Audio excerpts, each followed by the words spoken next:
Γιώργο, καλημέρα φίλε μου, τι κάνεις? Καλά, εσύ? Φέτος ο Άγιος Βασίλης θα μας φέρει τώρα φρεσκοκατηψυγμένα εμβόλια. Όχι εμβόλια. Τι?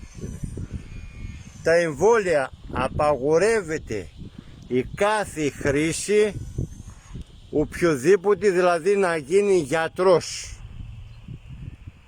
Αν γίνει γιατρός και ο ασθενής δεν δέχεται, δεν είναι στη θέση δηλαδή, γιατί όταν παίρνεις μία απόφαση λες εμβολιάζω, αλλά ο ασθενής θα σου πει, αν είναι κάπου ασθενής που δεν μπορεί να σου το πει, ξέρεις, έχει πάει με γυναίκα, η οποία γυναίκα δεν μοιάζει με την Παναγιώτα, μοιάζει με άλλη γυναίκα.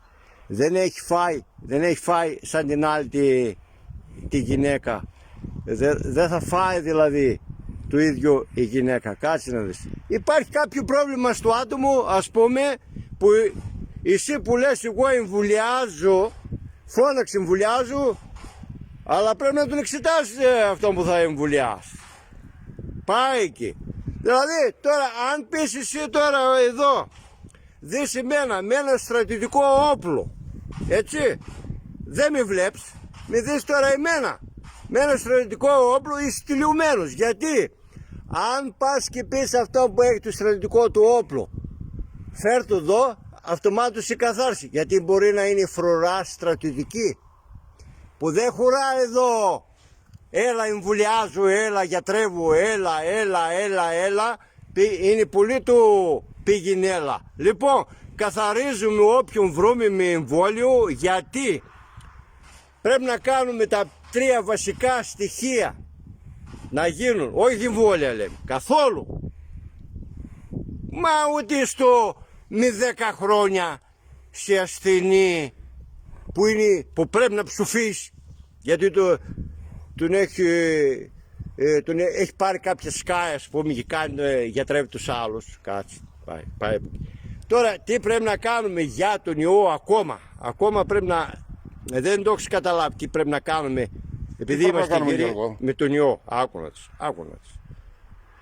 Οι Πέρσι αισθανόσαν χειρότερα, ας πούμε, μια κατήφια. Τώρα ακούσει ιό, ναι, με τον ιό κοίταξε να δεις, πέθαναν όλα τα φτωχόπηδα.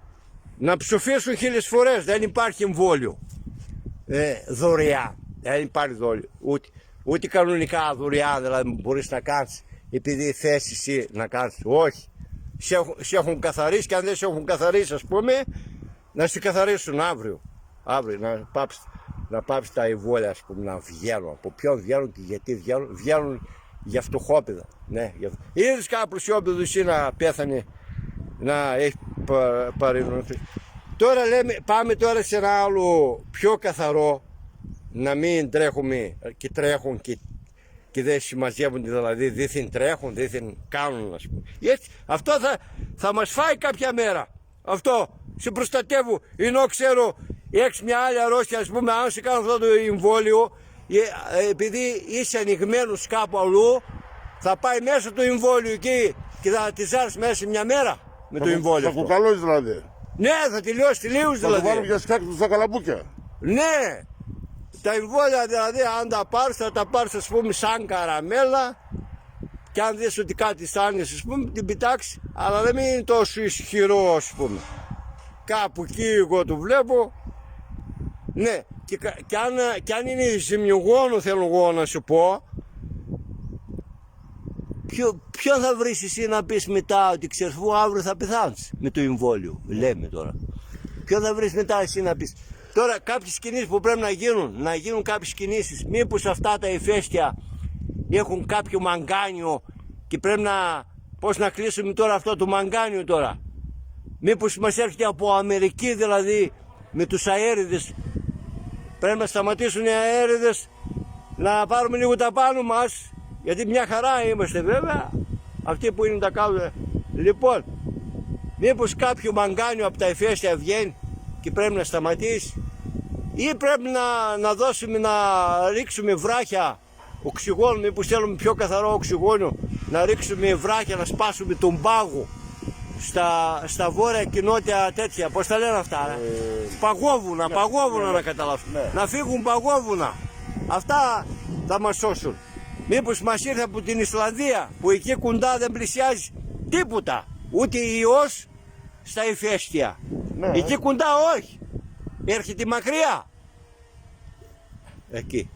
Και αν πήγαν ορισμένοι που δεν ξέρουμε από τι πήγαν, τώρα μέσα στον ιό αυτοί να τους βάλουμε, να τους συντάξουν μέσα στον ιό, δεν νομίζω. Άντε, Ευχαριστώ πολύ, Γιώργο, ευχαριστώ.